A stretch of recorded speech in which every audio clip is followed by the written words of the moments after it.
jeûne ou le fasting. Comme je vous ai expliqué plus haut, si vous mangez plusieurs fois par jour et que vous avez comme objectif la perte du poids, vous ne laissez pas votre corps d'aller chercher ses besoins dans les graisses stockées. L'homme moderne a la possibilité de manger à sa faim quand il a envie. Mais si vous regardez son histoire, il n'a jamais été comme ça. Il arrivait que l'homme ne puisse pas manger parfois pendant plusieurs jours. Et sans même parler de l'histoire, encore aujourd'hui, il y a beaucoup de pays dans lesquels les gens ont très peu à manger. Ils mangent une fois par jour, voire une fois tous les 2-3 jours. Le fasting est donc très intéressant pour ceux qui veulent perdre du poids.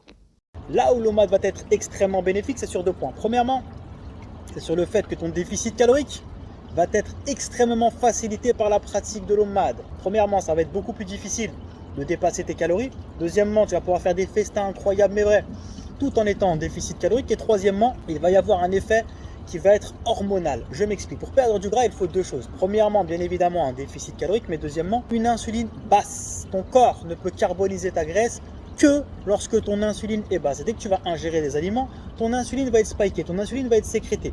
Il faut attendre qu'elle revienne à zéro pour que tu puisses taper dans tes graisses comme source d'énergie. Donc l'action va être double. Ton déficit calorique va être tenu beaucoup plus facilement.